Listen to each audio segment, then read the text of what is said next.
साल 1961 के दिन सोवियत यूनियन ने दुनिया का सबसे पावरफुल न्यूक्लियर बम गिराया। इस बम ने लगभग 160 किलोमीटर दूर तक तबाही मचाई और इस ब्लास्ट की रोशनी 1000 किलोमीटर दूर तक भी देखी जा सकती थी और इससे निकलने वाली हीट वेव 100 किलोमीटर दूर के इंसान को 3 डिग्री तक जला सकती थी। इसका अंदाजा आप ऐसे लगा सकते हो कि नागासाकी पर गिरा बम सिर्फ 12 किलोमीटर दूर तक के इंसान को जला सकता था। इस बम के फटने के बाद जो मशरूम क्लाउड बना था वो 60 किलोमीटर ऊंचा था। इस बम को हम त्सार बोम्बा के नाम से जानते हैं। इस बम को एक आइसलैंड में ब्लास्ट किया गया था। मानव इतिहास में आज तक जितने भी परमाणु बम बनाए और टेस्ट किए, त्सार बम उनमें सबसे ज्यादा शक्तिशाली बम था। दूसरे विश्व युद्ध के दौरान जितने भी बम का इस्तेमाल किया गया, उन्हें सबको मिलाकर भी इतना शक्तिशाली नहीं बनाया जा सकता जितना शक्तिशाली अकेला हिसार बम था। शुरुआत में त्सार बम को 100 मेगाटन TNT की कैपेसिटी के लिए डिजाइन किया गया था, लेकिन इतनी ज्यादा कैपेसिटी वाले बम को भी टेस्ट करना बहुत खतरनाक साबित हो सकता है। इसलिए सोवियत साइंटिस्ट ने इसकी कैपेसिटी को घटाकर 50 मेगाटन कर दिया। 50 मेगाटन TNT कितना होता है, इस तरह से जानते हैं। 1945 में अमेरिका ने नागासाकी पर जो न्यूक्लियर बम गिराया था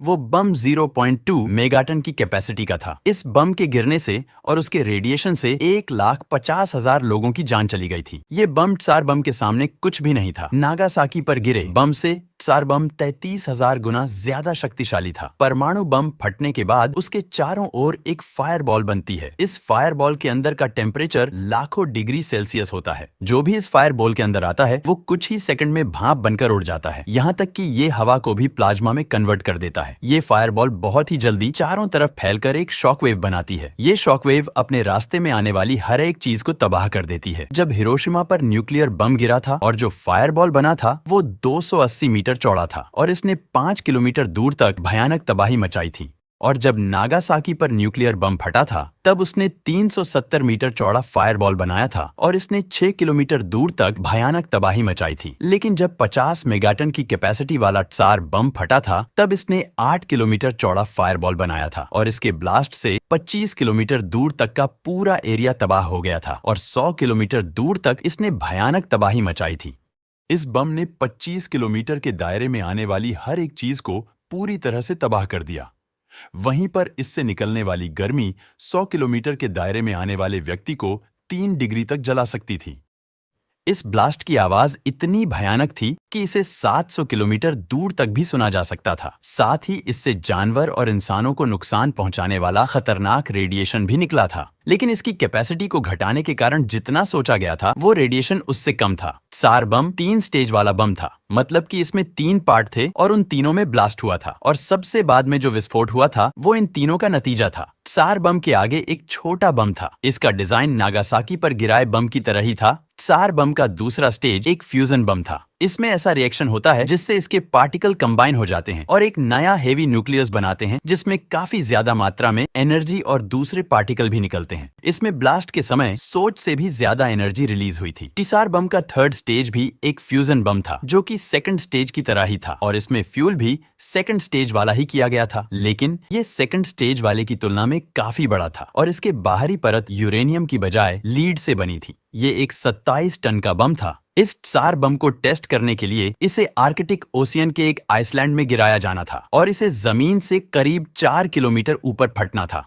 रसिया के पास एक इकलौता एयरप्लेन था जो कि इस 27 टन के बम को उठा सकता था, लेकिन इसमें भी काफी बदलाव करने पड़े क्योंकि इस बम का साइज इतना बड़ा था कि ये इसमें फिट नहीं हो पा रहा था। प्लेन को मॉडिफाई करके इसमें बम को लगा तो दिया गया, लेकिन अभी भी इसमें एक प्रॉब्लम रह गई। अगर बम को ऐसे ही प्लेन से नीचे गिरा दिया जाता तो प्लेन को सुरक्षित जगह पर जाने का टाइम ही नहीं मिल पाता और प्लेन में बैठे लोग धमाके से बच नहीं पाते, जिससे प्लेन और उसमें बैठे लोग वहीं खत्म हो जाते। इसलिए बम में पैराशूट लगाया गया ताकि बम के गिरने की स्पीड कम हो सके। बम का साइज कुछ ज्यादा ही बड़ा था और वो काफी ज्यादा भारी था, इसलिए पैराशूट भी उसके अनुसार ही लगाया गया जिससे एयरप्लेन को सेफ जगह तक जाने का टाइम मिल सके। बम के रेडिएशन से बचने के लिए प्लेन को सफेद रंग से रंग दिया गया ताकि एयरप्लेन के अंदर रेडिएशन ना जा सके। लेकिन इस सब के बावजूद भी प्लेन में बैठे लोगों के बचने की संभावना केवल 50% ही बताई गई, क्योंकि इतना सब कुछ करने के बाद भी एयरप्लेन धमाके के जोन से बाहर नहीं निकल पाता। इससे एरोप्लेन में बैठे यात्री और एयरप्लेन को काफी बड़ा खतरा था। इसके बावजूद भी इस मिशन को कंप्लीट करने का निर्णय लिया गया।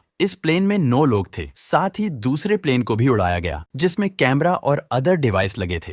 करीब 10 किलोमीटर की ऊंचाई से एरोप्लेन ने बम को लोकेशन पर गिरा दिया। प्लेन से अलग होने के तुरंत बाद बम का पैराशूट खुल जाता है और बम धीरे धीरे नीचे गिरने लगता है। बम में लगे सेंसर इसकी ऊंचाई का पता लगाते हैं। जब बम अपनी सही ऊंचाई पर पहुंच जाता है तो बम में लगे पहली स्टेज में स्पार्क होता है जिससे विस्फोट हो जाता है। ये विस्फोट एक स्फेरिकल शॉकवेव पैदा करता है जो सेंटर में रखे पदार्थ को अंदर की तरफ कंप्रेस कर देता है। इस कंप्रेशन के कारण इसमें से न्यूट्रॉन्स निकलने शुरू हो जाते हैं और इसमें न्यूक्लियर फ्यूजन शुरू हो जाता है जिसके कारण अचानक से इसमें बहुत सारी एनर्जी इकट्ठा होती है और एकदम से एक ब्लास्ट होता है। इसमें से बहुत सारी एनर्जी निकलती है जिसके कारण बम के अंदर का मटेरियल प्लाज्मा में बदल जाता है। इस प्लाज्मा का प्रेशर सेकंड स्टेज के बम को कंप्रेस कर देता है। इस कंप्रेशन के कारण इसके अंदर लगी प्लूटोनियम की रोड गर्म हो जाती है और इस रोड में फ्यूजन रिएक्शन शुरू हो जाता है। रिएक्शन शुरू होते ही इसमें बहुत सारे न्यूट्रॉन्स निकलते हैं और अंदर के सिलेंडर में